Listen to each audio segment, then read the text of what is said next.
40 nuances de Next. Le Next 40, comme vous ne l'avez jamais entendu, animé par Olivier Mathieu et Thomas Benzazan. Et on poursuit dans cette deuxième partie consacrée à Thomas Rebaud, fondateur, dirigeant, CEO et patron. On a vu qu'il avait les deux casquettes de Miro. Je retrouve mon acolyte Olivier Mathieu pour parcourir les diapositives de la vie de Thomas. On part dans l'enfance. Bienvenue sur ton canapé. Allez, relaxez-vous. Et maintenant, on parle de vous ? Les questions iront avec, du coup.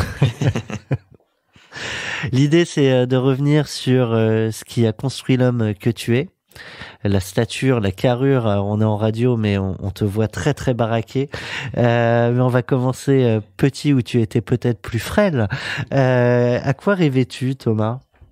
T'étais sur les bancs de l'école. Oh, la question, ça fait longtemps que je n'ai pas eu cette question. À quoi je rêvais quand j'étais sur les bancs de l'école ? Très honnêtement, ah oui non, j'ai eu deux rêves qui se sont succédés. Le premier, mais c'est pas un beau rêve. Hein. Je vais pas te donner un beau rêve malheureusement. Non, mais il faut dire la vérité. Mais ce sera la vérité. Je voulais être trader. Et je n'ai pas la moindre idée de pourquoi je voulais être trader. Je pense que j'étais abreuvé depuis l'âge de 10 ans de films avec des gens en suitcase qui voyagent en avion. Et le loup de Wall Street n'était pas encore arrivé. Non, exactement. Mais c'était pas pour les raisons véreuses et vicieuses qu'on connaît. Simplement, je sais pas, il y avait un amour des chiffres, de l'ambiance, de la partie forte, etc. de ce monde. En fait, d'ailleurs, c'est souvent pas trader, c'était plutôt broker, mais je connaissais pas la différence entre les deux. Et donc, je sais pas pourquoi, mais je peux te dire qu'à l'âge de 18 ans, si tu me demandais, je vais faire ma vie, c'était, je sais pas pourquoi, c'est complètement débile. Dehors, surtout pas envie de faire ça maintenant, parce que ça aurait été très loin de mes valeurs. Bref, c'était très loin de qui je suis, en fait, mais à ce moment-là, c'est ce que je voulais faire. Voilà la vraie réponse. Et rapidement, j'ai voulu monter une boîte. Vers 22-23. J'ai commencé à me rendre compte que ce que je voulais faire, c'était monter une boîte. Est-ce que il y a toujours ce fameux sujet un peu tabou qui est de parler de l'argent ? Est-ce qu'on peut en parler dans le sens où est-ce que tu es capable de nous dire à quel point c'est quand même un truc important ou pas ? Parce que en fait, je trouve qu'on rencontre trop souvent des entrepreneurs qui disent non, je l'ai pas fait pour l'argent, etc. Mais après, comme tu abordes directement la question du trader, il y a quand même le monde de l'argent derrière. Et moi, j'ai un fils qui a 15 ans et qui me dit, moi, je vais être riche, habiter dans l'Upper East Side, etc. Et c'est hyper marrant parce qu'adolescent, je sais pas d'où ça vient. Enfin, je pense il a peut-être vu quelques pareil, films. Il y a des séries, des films et tout. Bien sûr, c'est des films. Et en fait, je lui dis voilà, pourquoi pas. Enfin, moi, mon seul message que je dis en tant que père, c'est pas forcément facile, hein, tu vois, de gagner de l'argent. Sinon, tout le monde le ferait. En revanche, je pense que est-ce que c'est un point qui a été important chez toi, je sais pas, peut-être par ta famille ou d'autres, est-ce que c'est un ressort quoi ? L'argent. Bon, d'abord, moi j'ai une famille de culture séfarade nord-africaine, donc ouais, probablement il y a probablement un peu de ça dans la culture familiale. D'ailleurs, c'est pas tant l'argent que l'entrepreneuriat, etc. C'est pas forcément, c'est souvent corrélé, mais je dis, on n'a pas. C'est le business. J'ai jamais su qu'on n'avait pas en gagné. Ouais, c'est plutôt le business, exactement. C'est plutôt ça, et ça, c'est quand même très fortement marqué chez moi. Dans une discussion, t'es à table, t'as 4 ans, tu comprends rien, mais tu vois, ton père et ta mère qui parlent de sujets, et qui s'excitent, etc. Et donc, forcément, ça te marque. Après. Ils étaient entrepreneurs également? Ma mère était dentiste. Elle d'ailleurs dentiste, et mon père était chef d'entreprise. Ouais. Mais ça reste un métier indépendant sur lequel on m'a répété 1503 fois dans ma vie que il fallait être indépendant, quoi. De façon sneaky ou pas, je l'entendais sans le comprendre. Voilà. Donc forcément, ça te façonne un peu, c'est tout à fait logique. Après, moi, j'étais drivé par l'argent un bon bout de temps de ma vie, effectivement. Et c'était une des raisons pour lesquelles, très probablement, même si je le formulais pas avec ces mots-là, à 18 ans, je voulais avoir une suitcase et un costard. Je ne porte plus jamais de ma vie, même un mariage, je galère à porter un costard maintenant. Je précise que Thomas était en t-shirt devant j'ai vraiment micro. du mal. Mettre des chaussures c'est très compliqué pour moi, ça fait mal aux pieds et tout. Je comprends pas trop ce qui m'attire à l'époque. Et après, s'il a pas de tongs. Non, je suis en basket blanche, somme toute assez classique. Et en réalité, j'ai commencé à m'en désintéresser complètement quand j'en ai eu suffisamment pour que ça n'ait plus aucune valeur. Mais jusqu'à un certain temps, je sais, quand j'avais 25-26 ans, j'ai monté une première boîte qui a pas bien fonctionné, sur laquelle je t'avais rencontré Thomas pour faire un pitch, j'avais rencontré aussi Olivier là-dessus, qui était bien, mais il y avait un défaut, il y avait un flaw dans le business model, que sûrement j'étais mauvais aussi, mais bon, la somme des deux fait que ça n'a pas très bien marché. Et donc j'ai enchaîné avec un truc assez classique, c'est que j'ai monté une boîte de conseil digital, ça a bien fonctionné, mais je me souviens de mon comportement au tout début, donc j'ai fait quand même 3 ans en gagnant vraiment 0 banane, hein. Et donc quand j'ai commencé à gagner quelques milliers d'euros, je regardais mon compte assez fréquemment, j'étais content et ça me tunait, quoi. Je voulais le mois d'après avoir un peu comme un sales. De toute façon, j'ai un caractère de sales. Et donc j'étais attiré, j'étais pas drivé par la mission de ma boîte, j'étais davantage attiré par le fait que, allez, on y va. Ce qui est pas du tout malsain, voire ce qui est même très très sain d'ailleurs, c'est ce qui fait que t'es un bon vendeur, c'est ce qui fait que tu te bats le matin et que tu réponds à un mail à minuit, alors que tu pourrais répondre le lendemain à 8h du matin. Donc je pense ça très très sain. Donc moi j'ai aucun problème avec parler d'argent pour le coup, vraiment pas du tout un problème ici. Maintenant, au bout d'un moment, J'ai eu de la chance de réussir parce que c'est une somme de enfin la chance, on dit souvent qu'il fallait la chercher, mais il y a aussi quand même beaucoup de chance tout court, hein, des rencontres que t'aurais pas faites si t'avais pris il faut savoir les saisir. En tout cas, t'as réussi. Ouais, exactement. Mais bon, il faut savoir Des les fois, saisir. c'est les planètes qui sont alignées. Yes, mais il y a quand même beaucoup de planètes qui sont bien alignées dans ma vie, on va pas se mentir. Et du coup, à un moment donné, j'ai fait trop d'argent presque. Et en fait, du coup, maintenant dans ma vie aujourd'hui, c'est vraiment plus du tout ce qui me drive. Cela étant dit, malgré tout, notamment dans la boîte aujourd'hui, je sais que c'est un des sujets, parce que je sais que si je veux aller dans la boîte d'après, etc., j'aimerais avoir plus de moyens financiers que lorsque j'ai monté celle-là, et donc ça continue de me driver. Mais c'est 1% de ma personnalité, alors qu'il y a une époque dans ma vie, ce que je trouve ça tout à fait normal, et donc je ne reproche aucunement à une personne qui a 25 ans, ou 50 d'ailleurs, de vouloir d'y penser beaucoup, tant que c'est reste sain. Il y a d'autres personnes autour de moi, je sais pas, il y en a plein, qui en ont déjà beaucoup, qui sont malades du sujet. Et donc là, c'est un problème quand dans ta vie, ta valeur principale, ou même si tu vas dire que non et whatever, ta valeur principale, en fait, c'est l'argent. Et ça, c'est pas beau. Ouais, mais je pense que c'est un vrai sujet psychanalytique. Exactement. Parfois, nous, on a toujours cette petite phase, mais c'est aussi l'objet de parler de l'homme que tu es, c'est d'arriver à comprendre les ressorts, parce que il y a des entrepreneurs qui ont une revanche à prendre sur la vie, par exemple. Donc c'est parfois par opposition aux parents ou par opposition à une situation sociale, etc. Donc ils veulent.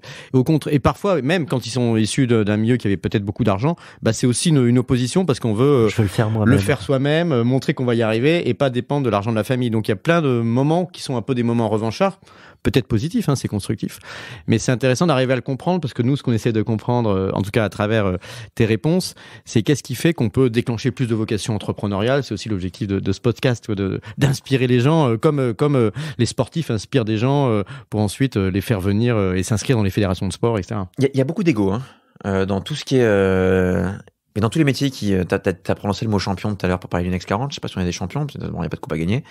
Et puis il y a beaucoup de champions qui le seront plus, en tout cas, justement, on en revient à la bulle, etc. Mais, c'est valable aussi en sport. Et c'est valable aussi en sport, effectivement. Mais quand t'as eu un titre, tu l'as eu, hein, mais bon, effectivement. Mais mettons qu'on soit des champions. Il y a beaucoup d'ego. Je crois que quand t'es judoka, t'as pas envie de perdre, notamment parce que t'as un problème, t'as presque un problème d'ego.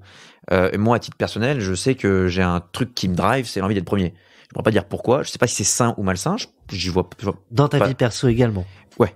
Je sais que c'est un truc, mais je pense pas que ce soit malsain. D'ailleurs, t'es arrivé avant Olivier, si ça peut te rassurer. Je savais que t'arrivais avec 3 minutes de retard et je suis arrivé 1 minute avant. Bravo, j'ai encore perdu. C'est important. Écoute, je vais partir le premier.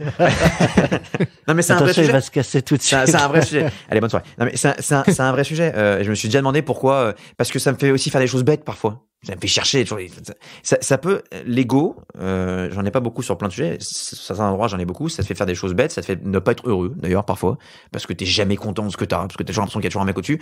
Et du coup, t'es toute ta vie jusqu'à 75 ans en train de vouloir d'aller. Et ça te rend pas si heureux que ça au final. Alors qu'il y a des gens qui ont des caractères beaucoup plus calmes et qui sont beaucoup plus heureux dans leur vie. Donc c'est des sujets qu'il faut se poser sur soi-même. En tout cas, je peux dire qu'aujourd'hui, à mon âge, le vrai sujet qui me drive, je crois. 33 ans, tout à fait. Le vrai sujet, le vrai sujet qui me drive au quotidien, c'est la passion de ce que je fais. C'est-à-dire que moi, j'adore aller au bureau, vraiment. J'adore ce que je fais, quoi. C'est quand même cool. C'est pas forcément si fréquent que ça, j'ai l'impression. J'adore ce que je fais. Et après, je veux arriver à un niveau qui, moi, me fera penser que j'ai été bon. Alors justement, on aime bien les digressions avec Olivier. Tu évoquais le coup d'après. Tu l'as déjà en tête, ta boîte d'après? J'ai 3-4 sujets. Alors, j'ai 2 sujets. Vraiment, je n'ai pas pris la décision de ce que je voulais faire après. En admettant qu'il y ait un après, accessoirement d'ailleurs. Donc, il faut d'abord qu'il y ait un avant qui soit bien passé. Donc, on verra. Là aussi, il faut encore qu'il y ait beaucoup de planètes qui s'alignent. C'est un métier compliqué. J'ai 2 sujets. Soit j'ai un sujet de lifestyle. Et j'ai une sorte de passion avec mon frère jumeau depuis que j'ai 3 ans et qui me donne envie de faire un truc qui est un peu particulier. Soit je remonte une boîte. Les deux sont plausibles. D'ailleurs, je peux peut-être faire les deux en même temps. Et si je remonte une boîte, j'ai quelques industries qui me passionnent, ouais, effectivement, qui demandent un peu de cash, justement. On peut parler du secteur?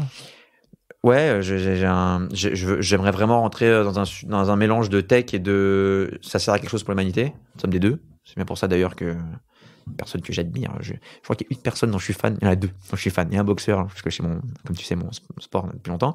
Et il y a un entrepreneur que tout le monde connaît. Donc je vais dire un mot absurde, mais c'est Elon Musk. Mais pour moi, j'ai toujours été fan de ce mec-là depuis, ça fait 15 ans que je le suis, lui. Parce que je trouve qu'il fait des choses qui non seulement sont brillantes et puis il a une exécution qui est complètement folle, avec des paris complètement fous, mais qui en plus ont un vrai impact sur l'avenir de l'humanité. Et donc j'aspirerais à faire des choses dans ce genre-là. Et donc j'ai le sujet de la biotech. Il y a 2-3 sujets qui me passionnent vraiment. Le sujet de l'eau. Ça risque d'être un gros problème dans les 200 prochaines années, est un sujet qui me passionne. Il y a 2-3 trucs comme ça. L'espace, au demeurant, est un sujet qui, pour aucune raison, me passionne depuis que j'ai 2 ans. Et donc, ouais, c'est des sujets qui me passionnent. Et donc, je sais que si je remonte une boîte, ce ne sera pas, à moins d'avoir échoué ma mission actuelle, sera pas, même si je saurais probablement le faire, un software, une marketplace, un machin, un software de RH numéro 32 qui probablement va faire de l'argent, mais qui n'apportera absolument rien à personne. Voilà, ce sera pas ça. Voilà. Et j'ai une autre mission perso et on verra où ça va. Tu l'as dit, t'as un jumeau? Tout à fait. Déjà, qu'est-ce qui nous dit que c'est toi? Enfin, Il parle beaucoup moins vite. Est-ce que c'est un vrai jumeau ou pas? Non, c'est un faux jumeau. T'es arrivé premier? Par rapport à lui, non, ça dépend de quoi. C'est un artiste. Je parlais sur Terre. Je suis arrivé premier, oui, tout à fait. Donc c'est lui aîné. C'est-à-dire que si on avait une famille de rois, il aurait été roi et pas moi. D'accord. Là est peut-être la revanche. Voilà, tout ça vient de là finalement. Alors, C'est pour ça qu'on aime bien remonter jusqu'à l'enfance. Exactement. Avant l'enfance. Ça vient de ça. Et on aime bien comprendre aussi avec Olivier s'il y a des phrases, des manières de voir la vie que tu gardes de petit, qu'on t'a dit à l'école, qu'on t'a dit à table, dans ta famille, tous les soirs ou tous les ans ou que Tiens, moi, sais-je. regarde, pour te laisser réfléchir, j'ai une petite citation, j'étais en train de la chercher là, parce que tu parlais beaucoup de passion et tu disais, ben, du coup, moi j'adore ce que je fais et c'est pas si courant que ça. Donc je vous laisse deviner qui a écrit ça, parce que vous savez ma passion pour les citations, donc c'est le petit moment culture. Choisissez un travail que vous aimez et vous n'aurez plus à travailler un seul jour de votre vie. Ouais, alors là, C'est Confucius, alors Confucius. ça remonte, c'est la Chine. Mais tu vois, ça, Je la ça connaissais en chinois. parce que très souvent, t'as le bon bluff, Désolé. là. Il nous a bien eu. Écoute, non, mais c'est parce que c'est vrai que ce truc-là qu'on sent qui t'anime à travers la passion du travail, c'est souvent, d'ailleurs, effectivement assez asiatique. Avec Rakuten, on l'a beaucoup ressenti quand on avait revendu Price Mister à Rakuten. Les Asiatiques, ils ont ce côté qu'ils appellent passionately professional. C'est qu'à partir du moment où tu vis ton truc et t'es dedans, t'as plus cette connotation du travail un peu à la française. Vous savez, le travail, pour continuer un petit peu le côté scientifique et savant de ma citation, c'est souvent associé c'est le tripalium, vous savez, donc c'est un supplice en fait, Le il y a le labeur. supplice du pal, Ouais. du labeur et donc finalement de la torture. Et c'est bizarre qu'il y ait cet imaginaire du travail, parce que comme tu le disais, on passe plus de temps au travail aujourd'hui à son bureau probablement qu'avec sa famille. Donc il faut absolument que ce soit un plaisir, sinon ça devient absurde. Et à titre perso, je dis toujours, je vais travailler, je suis au boulot ou je sais pas quoi, mais je n'ai pas du tout l'impression de travailler. Hein. Enfin, vraiment aucune impression de travailler. Enfin, Ouais, vraiment aucune, après quoi. tout le problème, c'est d'arriver à trouver des gens, quand tu recrutes des équipes et que tu es chef d'entreprise, qui participent à ça, parce que plus tu grossis, moi c'est ce que j'ai trouvé, je sais pas ce que tu ressens ça, quand tu grossis, bah t'as moins de monde Exactement. qui sont exactement dans cette adhésion. Alors après, il faut quand même arriver à créer une culture commune. Exactement. C'est exactement ça. Mais oui, moi, je remercierai jamais assez, je sais pas qui, pour faire quelque chose qui, au quotidien, ne me donne pas l'impression que je travaille. Ouais. Ah, mais bon. Moi, j'ai des copains qui ont été abreuvés ce qu'on appelle les rat race là dans les cabinets de conseil, etc. Qui gagnent probablement très bien leur vie dans des cabinets très prestigieux, etc. Mais qui s'emmerdent, Ouais, ils sont en souffrance qui finalement, attendent, au final. qui a impatience les vacances. Ouais. Et ça, je comprends pas comment ils font pour être franc. Voilà. Parce qu'il n'y a pas de sable au bureau. Et j'ai donné un métier qui est facile. T'as tous les métiers pas faciles. Bref, Ouais, donc moi, ouais, oui, il n'y a pas de la vraie pénibilité au Exactement. conseil. Enfin, il y a la Et puis pénibilité. t'as l'argent qui va avec quand même, éventuellement, accessoirement. ouais. Bien T'as payé, ouais. 95% des autres métiers qui sont non seulement te donnent pas envie, Durs. qui sont du boulot, qui sont durs et qui accessoirement te font gagner peu d'argent. Donc je remercierai jamais, encore une fois, je sais pas qui, pour avoir la chance de faire ce que j'aime au quotidien. On a une question. Alors toi, tu dis sur mystère, moi je dis surprise. Je te propose de l'écouter, Thomas. Celle-là, je pense que tu ne t'y attends pas. Vous avez un message. Et on va mieux découvrir les rituels de Thomas normalement. Coucou Toto, alors tout le monde connaît tes talents Et les d'entrepreneur et d'investisseur et ton amour pour la tech, mais peu de personnes connaissent ton amour et ta passion des bains. Donc est-ce que tu peux nous en dire un petit peu plus sur la place des bains dans ta vie et notamment dans ta routine du matin? Je t'embrasse. Je précise que tu n'as pas la peau flétrie. Non, pas encore, mais je finirai probablement par l'avoir. Ouais, Est-ce que tu peux nous dire qui a posé cette ça, question? c'est mon coloc qui s'appelle Hassan. Hassan, avec un H aspiré, c'est très important. Et il tient et avec qui je vis depuis 6-7 mois du coup. Oui, tout à fait. On a toutes des routines. Alors, c'est des questions. Les gens ont l'impression que mettre des routines dans leur vie leur fera réussir leur. Donc, t'as toujours quand tu fais un petit panel, t'as toujours une question sur ta routine. J'en invente parfois pas mal pour me marrer parce que j'aime pas les questions, je la trouve ridicule. Les t-shirts bleus mais celle-là, elle est vraie. et les chaussures blanches. Toujours ouais. les t-shirts le matin pour éviter de trop réfléchir. Bon, donc, je m'en invente quelques-unes. Ça peut être des tocs, hein, comme Nadal. Ça peut être un toc, exactement. Ça peut être un toc.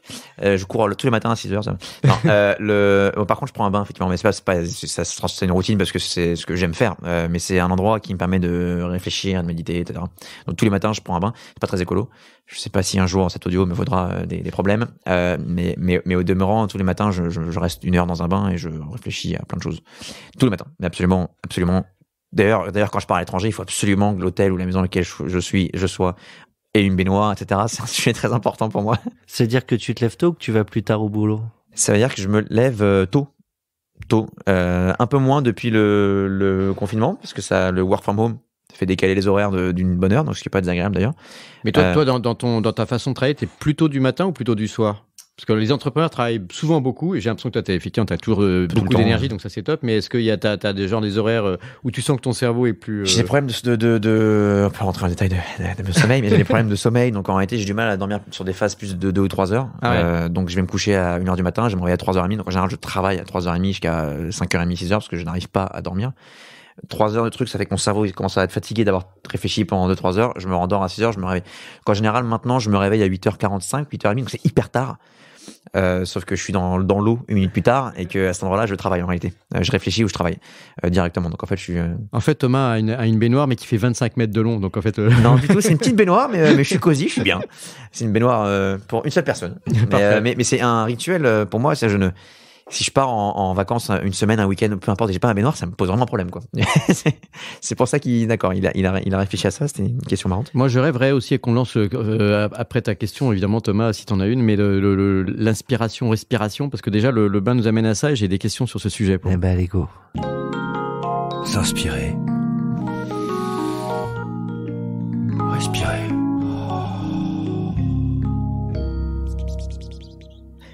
Parce qu'effectivement, tu vois, on est dans la détente pour les jingles. On est bien, on est dans la détente. Enfin, tu vois, c'est 40 nuances de Next, on est cool. Mais effectivement, les rituels, on peut s'en moquer, effectivement, et on parlait du bain, ça peut être effectivement des moments un peu de méditation ou de réflexion, et ça, c'est sympa. Mais ce qui est intéressant aussi, c'est de comprendre pour nous, chez les entrepreneurs, ce qu'ils font à côté. Tu vois, on comprend aussi sa personnalité ou ta personnalité à travers le temps que tu passes à faire d'autres choses, qui peuvent être parfois intellectuelles ou parfois sportives. Et on a compris ta passion pour la boxe, on s'en est parlé un petit peu aussi off micro. Je trouve que ça serait intéressant d'en parler parce que Thomas fait de la boxe, mais vraiment fréquemment et beaucoup. C'est pas comme un petit hobby que tu ferais une fois par mois. Est-ce que tu peux nous dire d'où ça vient et combien t'en fais et à quelle fréquence? Mais tu sais d'où ça vient? Je vais te faire la même réponse que pour le trader. Je rêvais de Jean-Claude Van Damme quand j'avais 12 ans et je sais pas pourquoi. Donc je pense vraiment que ça vient de là. À l'exception du doublage. Je rêvais, exactement, à l'exception du doublage. Mais effectivement, je rêvais de faire des sports de combat. Alors moi, j'ai une famille de beach volley. Donc je suis né avec un ballon de volley dans la main, et j'en fais encore tout le temps du beach volley. C'est pas mal aussi en cardio le beach volley. Avec mon frère, tout à fait. Mais c'est un peu plus simple, que c'est un cardio qui se maîtrise plus facilement. Donc avec mon frère, on joue tout le temps. Et je suis le seul de la famille à avoir développé une passion inexplicable pour les sports de combat. Et donc effectivement, je fais de l'anglaise depuis pas moins de 20 ans maintenant. Tout le jour de ma vie. C'est un sujet hyper important qui me passionne, voire qui me névrose. Et donc j'y pense vraiment tout le temps. Et donc j'ai appris que tu avais un ring aussi au bureau. Tout à fait. Et parce que concrètement, quand tu passes beaucoup de temps au bureau, j'imagine que c'est logique. Non, mais en fait, je te rends compte avec le temps, si encore une fois, si t'as la chance absurde de pouvoir mettre un ring dans ton bureau, donc une chance sur 1 milliard d'avoir le loisir de faire ça, si tu veux. Ça coûte pas grand chose en vrai. Ouais. Ça prend de l'espace, mais ça coûte pas monétairement. Mais tu le fais.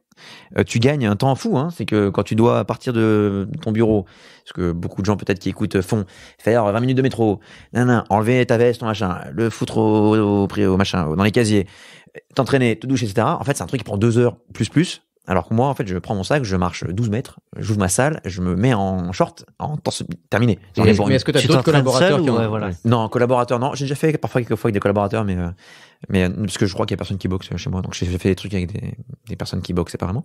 Non, j'ai des gens qui viennent, des boxeurs, des profs. Alors la boxe, c'est un sport qu'il faut absolument pratiquer seul, probablement 1 fois sur 2. Sur un sac, etc.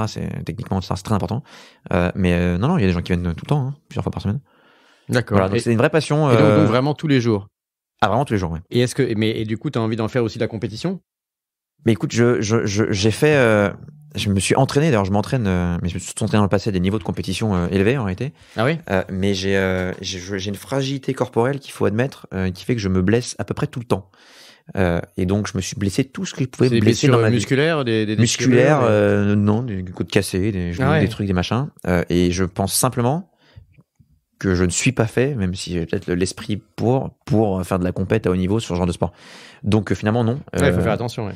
Je suis fragile, quoi. Ouais. Voilà.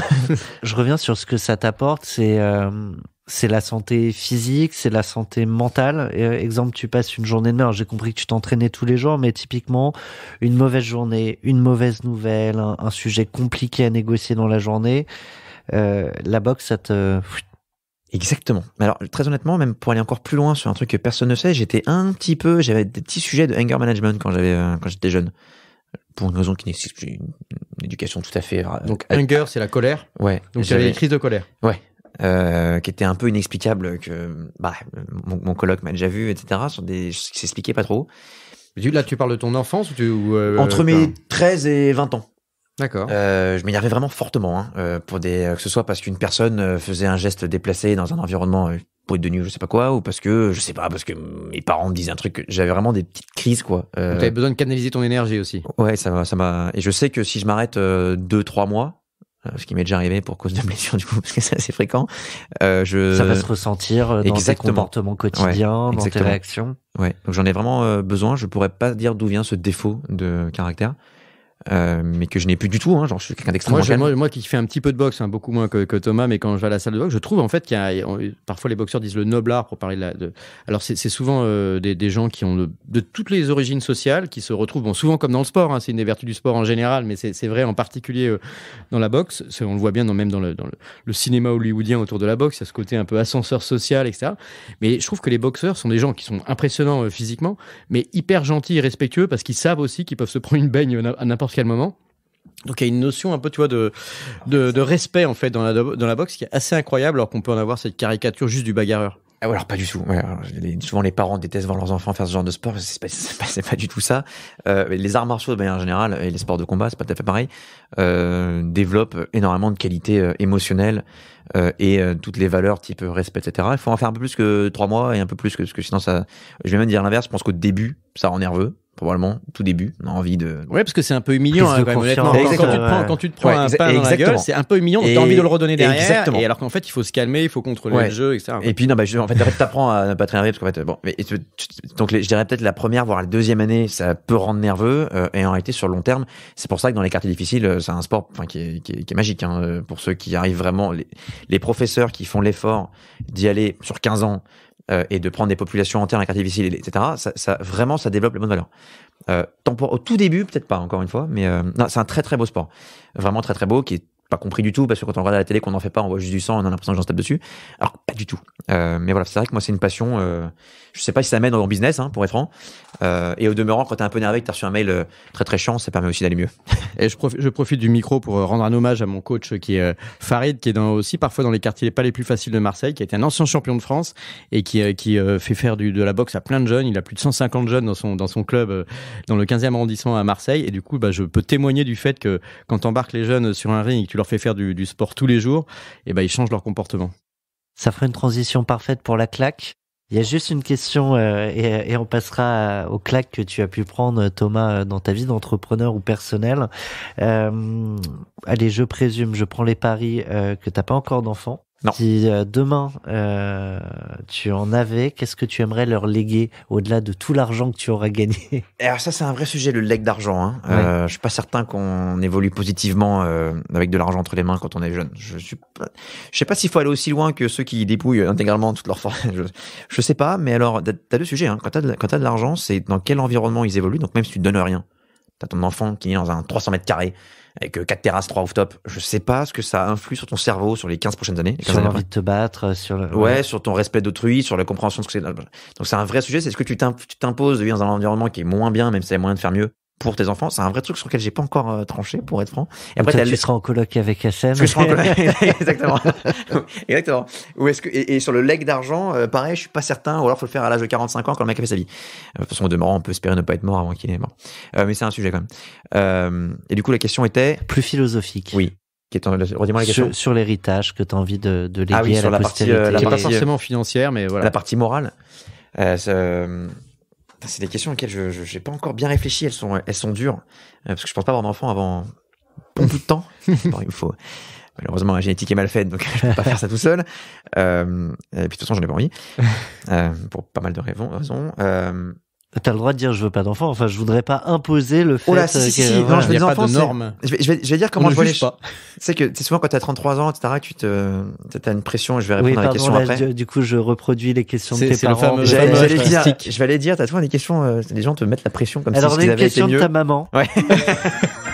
Vous avez un message. Non. Non, je déconne. Non, mais c'est vrai qu'on a l'impression. Alors, je réponds souvent, moi, que. Et je le dis, puis je réponds à ta question. Que les personnes qui ont des enfants depuis l'âge de 25 ans, mettons, au demeurant, a priori, tout ce qu'ils vivent, ou la plupart de ce qu'ils vivent, je le vivrai, parce que j'aurai aussi mon enfant qui a pas un. Alors qu'à l'inverse, tout ce que moi je vis en tant que célibataire, ou en tout cas sans enfant, eux ne vivront plus. Type partir à l'étranger, faire le tour du monde, faire la fête, etc. Donc en fait, je suis pas très pressé. J'ai l'impression que ce que je vis aujourd'hui, je ne le vivrai pas plus tard avec les enfants, ou en tout cas différemment. Donc j'attends un peu. Le leg, je suis très très axé valeur. J'ai parlé d'ego tout à l'heure. Je pense que l'ego, c'est le pire défaut de l'humanité. On en a tous un peu. Mettre l'ego de côté. Et donc j'ai pas encore réfléchi précisément. Ouais, mettre l'ego de côté, mais ça va loin l'ego. Ça crée vraiment tous les problèmes. Ça crée la jalousie, ça crée. Bref, j'ai pas réfléchi à ces questions. J'ai pas envie de te dire n'importe quoi, mais faut que at some point, je mettrai une petite liste de valeurs que j'aimerais transmettre. Le respect de la femme, par exemple, si c'est un garçon, et ce genre de choses. Et ce sera probablement un de mes focus principaux. Très compliqué de savoir comment tu le fais. C'est pas en répétant 48 fois le même mot clé dans la tête d'un enfant que tu transmets une valeur. On va l'écrire 100 fois au tableau. Mais en tout cas, il y a quelques erreurs dans mon éducation. En tout cas, je répéterai pas, sans les citer. Waouh! Ça fait moins mal que tes combats de boxe. Néanmoins, qui sait, on s'interroge sur les grandes claques de Thomas Rebaud, CEO de Miro, à la fois personnel ou professionnel. Qu'est-ce que tu retiens? C'est pas forcément les claques physiques du boxeur, mais ça peut être les revers qu'on peut connaître dans la vie, parfois perso, parfois pro et autres. Et on trouve que c'est intéressant d'avoir le discours de vérité quand on a connu des difficultés. On en a parlé, il y a eu la crise évidemment de la Covid dans laquelle on est encore toujours. Et ça peut être celle-ci, mais est-ce qu'il y a eu d'autres moments où tu t'es dit, je me rappelle que tu as dit tout à l'heure aussi, ta première entreprise, tu te trouvais pas encore assez bon. Est-ce qu'il y a des moments qui te marquent et dont tu te dis, d'un autre côté, je me suis aussi appuyé dessus et j'ai rebondi? Déjà, je suis pas un boxeur, parce que pour être boxeur, faut être professionnel et être payé pour. Mais en tout cas, je pratique la boxe et j'adore ça. J'ai pas eu énormément. Pour être franc, pour l'instant, je ne doute pas que ça va venir, je suis impatient de les connaître. Énormément de claques professionnellement. J'en ai eu personnellement un petit paquet, malheureusement. Mais professionnellement pas tant que ça. Mais surtout, je ne les vis jamais vraiment comme tels. Quand tu te plantes sur un sujet, la nature de la personne qui se plante fait que, injustement, elle réagit d'une façon A ou d'une façon B. Soit c'est une claque, soit c'est un apprentissage. Non, mais même ce qui m'a servi à rien, je l'ai jamais vécu. J'ai eu la chance, mon cerveau ne réagit pas avec drame. Donc même quand la première boîte, j'ai perdu, j'avais vraiment pas 1 euro. J'ai pris des emprunts dans tous les sens. J'ai vraiment parti. Je me suis jamais réveillé un matin déprimé. Si tu veux. Mon cerveau qui a plein de défauts n'a pas ce défaut-là, et donc j'ai jamais dramatisé les événements difficiles qui sont passés. Donc en réalité, si je reprends les 5 dernières années, je me suis planté tous les 3 jours quasiment, mais parfois fortement. Probablement tous les 6 mois sur un sujet. Sur Miro, j'ai ouvert la Chine, et dépensé un petit paquet de pognon sur la Chine, je suis reparti la queue entre les 2 jambes, si tu veux. J'ai monté une boîte qui a pas fonctionné, j'ai investi dans des boîtes qui sont radicalement plantées, etc. J'ai fait plein de trucs comme ça, mais j'ai une capacité à nexter, tu vois, vraiment à ne même plus y penser du tout, qui est vraiment très forte. D'ailleurs, je pensais une vraie qualité, alors que d'autres personnes vont faire un petit truc qui est pas si grave que ça. Peut être une rupture amoureuse, comme ça peut être un truc professionnel, comme ça peut être peu importe. Et pendant 1 an et demi, c'est très très dur. Et tu peux pas leur en vouloir, ils font pas exprès, c'est comme ça que leur cerveau fonctionne. Tu peux juste, ça sert à rien de dire réveille-toi, c'est un peu chiant comme tu vois, ils font pas exprès en fait. C'est parfois des trucs tentants, et là les mecs, voilà. Donc c'est ça. Mais juste, tu peux juste le constater avec tristesse, mais mettre très longtemps sans dépatouiller, ça laisse une petite trace derrière, ça peut avoir de la perte de confiance derrière. Gros problème de confiance en soi, c'est un truc qui quand même est un sujet majeur en société aujourd'hui, sur la société actuelle, aussi bien chez les femmes que chez les hommes, et donc ça laisse des traces. Un mec qui a eu 3 échecs, qui n'a absolument rien à voir d'ailleurs, fait que il a un espèce de truc dans sa tête qui fait qu'il a pas confiance, et j'ai pas ça. Donc en réalité, j'ai pris pas mal de claques, c'est-à-dire que je pourrais les citer si tu veux, mais ce serait mensonger dans le sens où je les ai pas vécues comme des claques. Voilà. Réponse franche. Carte blanche pour 40 nuances de Next. Alors c'est le moment de ta carte blanche, ce qui veut dire que en fait finalement c'est comme une sorte de mini-conférence que tu peux faire. Le micro est à toi sur un sujet peut-être sur lequel tu aimerais mettre un coup de projecteur, qu'il soit sociétal, culturel, lié ou pas à Miro, comme tu veux, et pendant lequel nous on ne t'interrompt pas, donc on ne te pose pas de questions. Ouais, alors malheureusement, j'ai appris l'existence de cette carte blanche il y a 20 minutes. Enfin, il y a Donc, une heure. on sait que tu ne lis pas tes mails. Exactement. J'ai vu des mails. Mais en fait, normalement, j'ai une personne qui me met en lumière les choses sur lesquelles je dois me concentrer, notamment si j'ai un événement qui arrive et il faut que je prépare. Il y avait beaucoup de choses à préparer. Hein. Donc, pour le coup, je ne l'ai pas vu passer celui-là. Donc, je suis arrivé et je l'ai appris vraiment au moment de commencer l'interview parce qu'il laisse peu de temps à réfléchir. Et puis, en réalité, il y a souvent plein de sujets qui s'en mêlent sur lesquels qui te passionnent au quotidien. Tu vois. D'ailleurs, j'ai parlé de féminisme. Bon, bref, c'est un sujet qui m'intéresse beaucoup. Mais du coup, pendant que je parlais, je réfléchissais à, by the way, dans pas longtemps, il va falloir que je parle d'un sujet tout seul. Et j'ai pensé au NFT parce que c'est un sujet, donc c'est malheureusement très pro, pas perso. Alors j'ai plein de sujets perso aussi, mais et c'est un sujet qui me passionne en ce moment. Ça me passionne parce que j'ai l'impression que, alors je suis pas un grand aficionado des crypto-monnaies. C'est donc NFT, les non-fungible tokens. Je vais expliquer ce que c'est d'ailleurs. Je suis pas un grand fan des cryptos. Je suis pas rentré là-dedans. D'ailleurs, j'ai jamais mis un euro parce que je trouve qu'il y a trop de gambling là-dedans et que bon. Ça t'aurait pu faire jouer le trader qui était en toi. Peut-être. Mais non, j'aime pas investir dans les trucs sur lesquels le sous-jacent l'impression qu'il y a trop de trucs que je comprends pas et qui me paraissent presque un peu bizarres. Mais je parle pas de la blockchain, je parle des cryptos. Et bref, du coup, je suis pas rentré dedans. Et les NFT, ça arrive depuis quelques temps, ça m'amuse un peu. D'abord parce que c'est un monde infini, que je trouve du coup qu'il y a une nouvelle vague potentiellement à rentrer dedans, parce que je suis pas rentré dans les cryptos, d'ailleurs au demeurant, ni dans la blockchain. Et ensuite, ce qui me fait marrer, c'est un NFT, c'est que t'as l'impression que t'as deux mondes qui se parlent et qui se comprennent pas du tout. Ça me fait marrer. T'as d'un côté. Moi, je connais pas très bien. Du coup, pardon, d'ailleurs, j'allais expliquer. Et donc, les NFT, c'est non-fungible tokens. C'est les œuvres digitales qui se vendent, s'achètent via des crypto-monnaies.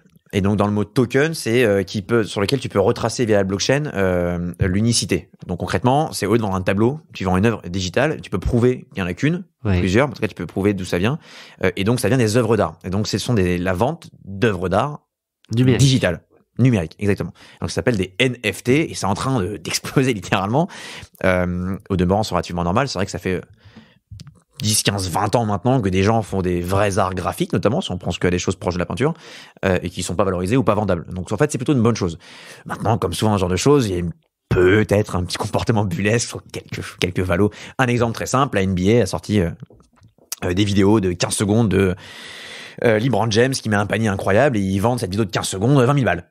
Voilà. Et donc, tu l'achètes, c'est disponible sur YouTube autant que tu veux, tu peux avoir des répliques à Picasso si tu veux, mais t'es le seul à l'avoir truc l'officiel, l'original. Voilà. Après, t'en fais ce que tu veux, souvent t'en fais rien, mais tu peux le mettre sur un mur au devant. Bon, voilà. Donc, c'est ça un NFT. Et ça me fait marrer parce que j'ai l'impression qu'il y a d'un côté des fans de crypto qui n'ont pas la moindre compréhension de comment valoriser une œuvre d'art et qui d'ailleurs en général s'en foutent, et de l'autre côté des artistes qui n'ont pas la moindre compréhension de pourquoi une œuvre digitale vaudrait quoi que ce soit. Et t'as deux personnes qui se parlent comme ça, qui n'ont rien à voir, et t'as un truc au milieu qui a été une espèce de moyen technique qui a été mis en place pour que les gens se parlent, et c'est assez rigolo, notamment tu suis l'interaction entre ces deux clans.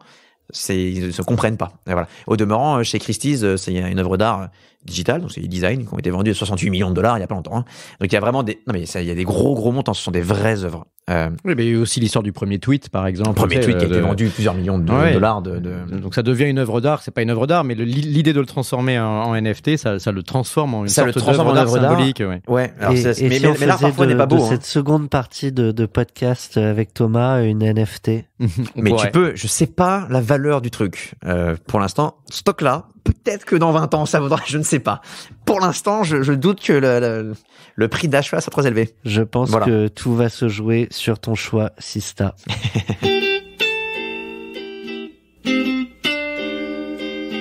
Donc on est sur un palmarès encore très masculin, même si on a eu le plaisir lors du dernier épisode de retrouver Alix de Sagazan, une nouvelle entrante, mais donc encore un palmarès très masculin, et c'est pour ça qu'avec Olivier et Solène, notre associé, on voulait proposer aux entrepreneurs de féminiser ce palmarès en projetant la lumière, et ça tombe bien vu ton métier, sur une femme entrepreneur qu'ils admirent. Carole. Mais tu connais, je crois, en fait. Hein. Tout le monde la connaît, puisqu'elle fait un peu de bruit dans le secteur tech. Carole, c'est la fondatrice de June. C'est une très bonne amie à moi. Bon, pareil, je n'avais pas les questions, donc c'est spontanément la première réponse qui me sort. Il y a pas énormément d'entrepreneuses. En réalité, donc, en fait, le choix est relativement limité, pour être franc. Ce qui est dommageable, j'ai l'impression que ça change un petit peu. Hein. Je regardais les panels il y a 5 ans et aujourd'hui, ça évolue. Ça va prendre 25 ans comme d'habitude, mais en vrai, ça évolue.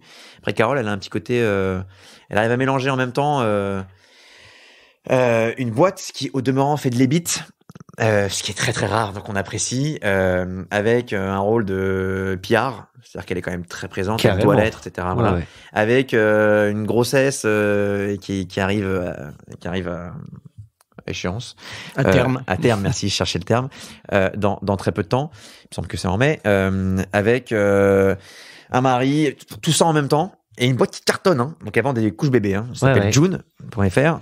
Et Sans je trouve produits nocifs pour la santé tout des à fait, enfants. des enfants, tout à fait, mais tout en ayant des amis, tout en t'appelant tous les jours. Hein. Bref, elle mélange beaucoup de choses, une grande énergie. Elle est aussi administratrice, donc on se De retrouve France de Digital. France Digital, donc on est au bord ensemble, donc Tout on à apprécie son énergie parce qu'elle a toujours effectivement un taux de participation très très fort au board. Et du coup, elle gère beaucoup de sujets sans se fatiguer sur le long terme, parce que c'est facile de se chauffer pendant 3 mois, faut les chauffer pendant 10 ans, c'est plus compliqué. Et je trouve ça admirable. Voilà. Si tu devais lui poser une question qu'on lui posera en ton nom, Comment s'appelle ton enfant? Je sais pas. C'est bon ça comme J'essaie question. d'avoir la réponse et je ne l'ai pas. Si on l'a dans le podcast avant la naissance, on aura une énorme exclusivité. Ça pourra être une grave, NFT du coup. grave. Ça peut. Une question plus pro, t'aimerais savoir? Professionnellement, Ouais. sur Carole, je connais vraiment toute sa vie. Je vais devoir décliner la question. Vraiment. Bon, on peut la saluer de ta part. Et il faut. Et nous, on te salue également. Merci Thomas. pour le moment partagé. Merci beaucoup Thomas, on a Merci. passé un moment assez énergétique. Bravo pour ta puissance physique, mais également l'inspiration que tu as pu dégager sur les Merci. sur les Et sur comme les tu as parlé auditeurs. vite, on a pu finir en temps et en heure. Si Merci. tu le mets en 0.9 niveau vitesse, tu verras que Oui, ça, mais ça après, calme. Olivier et moi, on va parler tout C'est vrai. doucement. Merci. Merci. Merci à vous. 40 nuances de Next.